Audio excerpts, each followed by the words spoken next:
Hello friends and welcome to Happy Wars. Wait, Happy Wars? What the Firenze is Happy Wars? So yeah, what is Happy Wars? Happy Wars is the brand new free Xbox Live Arcade game that I just recently found out about. And why the Firenze would we care about a new free-to-play game on Xbox Live Arcade? This is because this is the first free-to-play Xbox Live game, where they're supporting, buyable objects and stuff like that, which I think is actually kind of a big step for Xbox Live Arcade, because everybody's saying that live arcade games are the future of gaming and stuff like that, and DVDs are going to be obsolete and all this stuff, and, I think this is a step up. I prefer the DVDs because you can, well, actually, I guess in the future it's going to be Blu-rays, if they're even going to go that way, but I prefer those because you can take that stuff to your friend's house and you can do that, but I don't know. Whatever, we're drawing away from the point. Back to Happy Wars because everybody wants to hear about this game. Let me just go with my rating just right off the bat playing this game. I give it like a 7.6 out of 10. And I'm going to get more into detail about that later, but I hate when you're reading movie reviews and other kind of reviews and you just don't ever get to the point until the very end.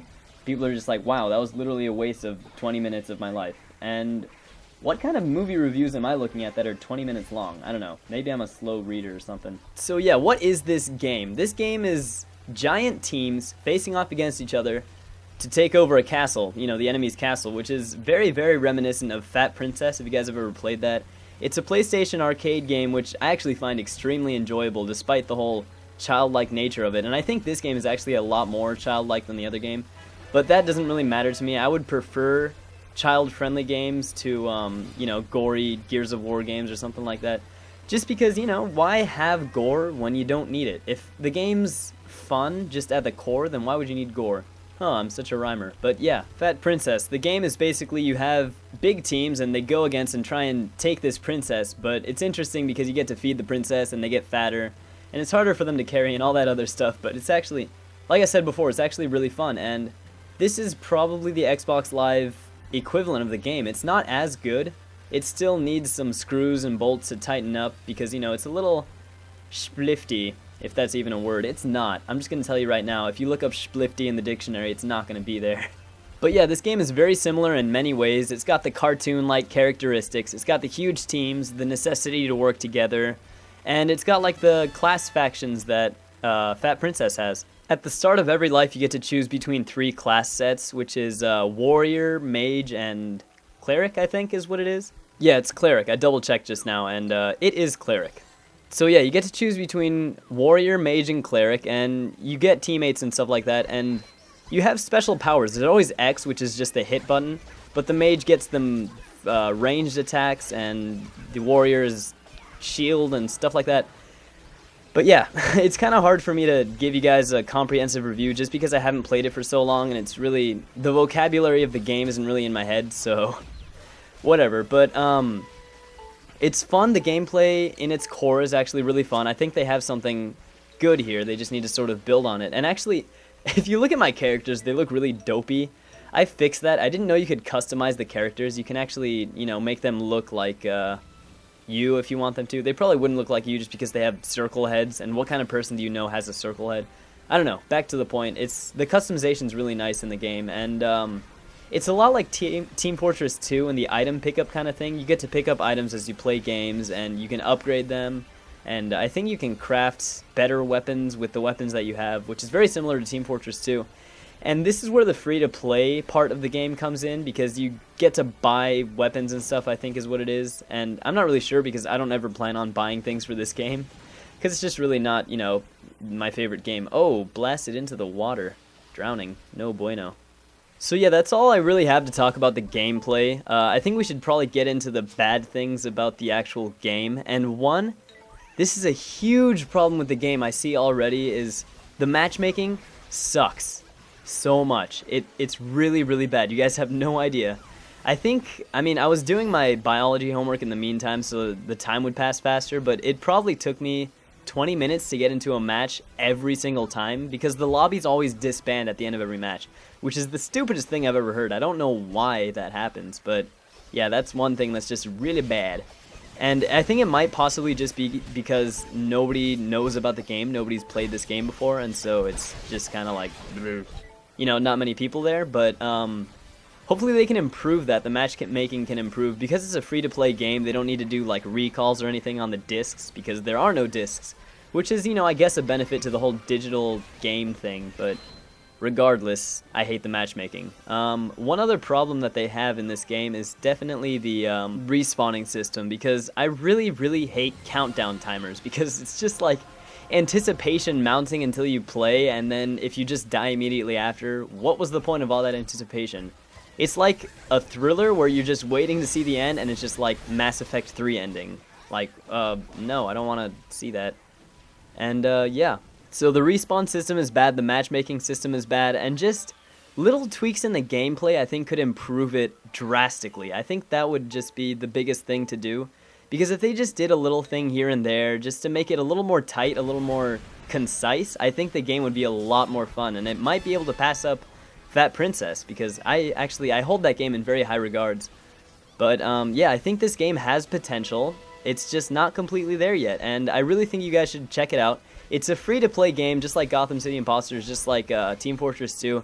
So what would be the problem in downloading it? It's not like you lose money or anything like that. It's just like, you know, I can sink some time into this game. Why not?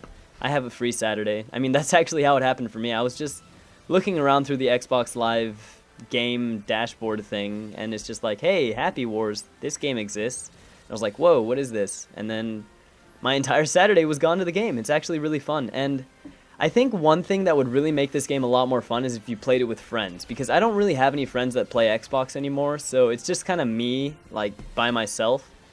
But if you got like 5 or 6 people that actually are interested in playing this little kid game, I think it could be really fun. Like, you could have some really fun moments with your friends.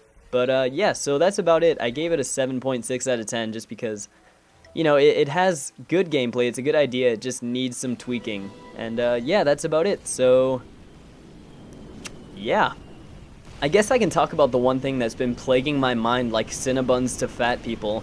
And that would of course be Assassin's Creed 3. This game has been just dwelling on my mind for so long, and it's been festering me.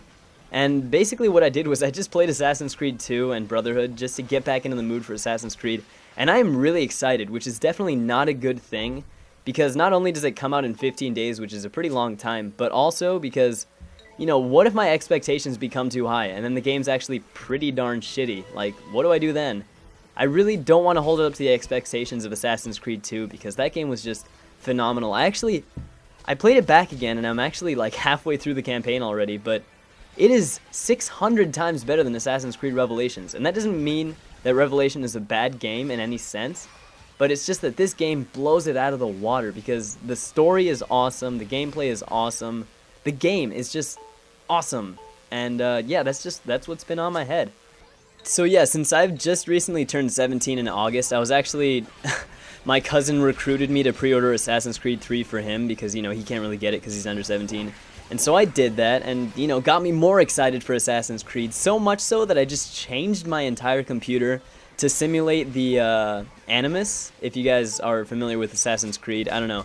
But yeah, I'm just gonna cut to some clips of my Animus desktop computer thing, whatever. Welcome to the Animus. Yeah, let me know what you guys think. I think it's actually pretty cool. I used a combination of Dream Scene, which is this software that I don't even know if it's really safe to use. It might have a virus, I don't know, but it works, which is what I really care about. And I use that, and I use Rainmeter, and I just sort of changed the system's sound so that it would say welcome to the Animus or simulation complete when you're done with it, which I think is just really awesome, and I'm really proud of what I've done. So I thought I'd show the world. But yeah, that's about it.